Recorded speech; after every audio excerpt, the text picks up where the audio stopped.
কোনো কিছু উড়িয়েও দিচ্ছি না, কোনো কিছু আশঙ্কাও করছি না। ডেকেছে 11টা 30 মিনিটে, আমি ঠিক 5 মিনিট আগেই রেজিনগর থানায় ঢুকে যাব।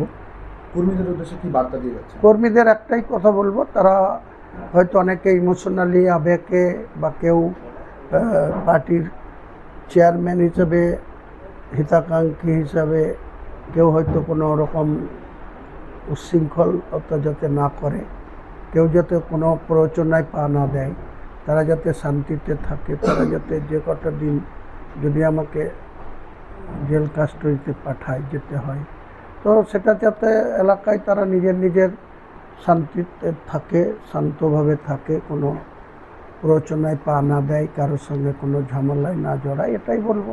যেটা হচ্ছে আপনিও যে বক্তব্য দিয়েছিলেন বিজেপির বিধায়ক তথা মন্ত্রী, তিনিও একই বক্তব্য, আপনি তার বক্তব্য কপি করেছেন এমনটাই দাবি সজল ঘোষের, বিজেপি বিধায়ক। কী বলবেন? সজল ঘোষের জানা নাই।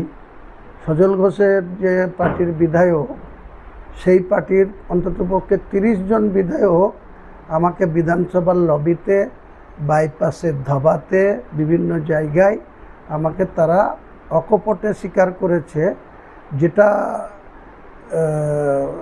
মন্ত্রী করেছে, মাননীয় এডুকেশন মিনিস্টার।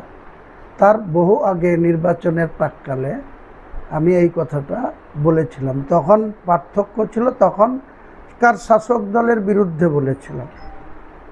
এখন পার্থক্য, এখন যেটা বলেছি তখন এখনকার শাসক দলের বিরুদ্ধে বলেছি। কাজে তখন তারা অপোজিশনে ছিল, তারা ইলেকশন কমিশনের কাছেও এই কথা বলার জন্য কোনো অভিযোগ করেনি এবং তারা ফায়দা নিয়েছে। তাদের কর্মীরা উৎসাহিত হয়েছে এই বক্তব্যতে, যে টিএমসির ভীতি ছিল তাদের উপরে। বিজেপি তো টিএমসিকে ভয় পেত, টিএমসির ওয়ার্কারদের ভয় পেত, টিএমসির পুলিশকে ভয় পেত। তখন আমি তাদের সাহস জুগিয়েছিলাম, আমি তখন বলেছিলাম এই কথা। আর আজকে এটা বুমেরাং হয়েছে, আজকে সেটা খারাপ লাগছে। কিন্তু যখন টিএমসির বিরুদ্ধে বলেছিলাম, কপি করা কাকে বলে? যখন কেউ ফার্স্ট টাইম করে সেটাকে যখন কেউ ফলো করে সেটাকে কপি করা বলে। এই ভাষাটা ওনাদের মন্ত্রীকে জিজ্ঞেস করুক যে এই শব্দটার মানে কি, এই শব্দটা তিনি কোথা থেকে পেয়েছেন। এই শব্দটার মানে না জেনেই তিনি বলেছেন। আমি বলছি এই শব্দটা নিয়ে যতটা কুৎসা করা হচ্ছে, যতটা অপব্যাখ্যা করা হচ্ছে, এই শব্দটার ততটা খারাপ কিছু না। গ্রামগঞ্জে 50 বছর আগে যখন গরুর বলদ দিয়ে চাষ করা হতো, মোষ দিয়ে গরু চাষ করা হতো, তখন বাংলাতে এটা বাকারি বলে, কোনো জায়গায় পাচন বলে।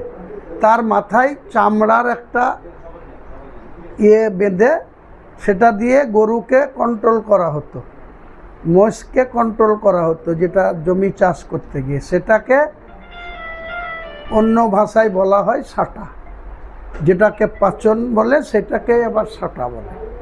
তো এরা যদি সেইটাকে নিয়ে এত অপব্যাখ্যা করে, যখন আমি এই কথাটা নির্বাচনের টাইমে কয়েকটা ডায়াসে বলেছিলাম, তখন তো এদের কমপ্লেন করেনি ইলেকশন কমিশনের কাছে যে এটা কেন বলা হচ্ছে, এটাকে থামানো হোক বা একে সেন্সার করা হোক, বলেছিল কেউ?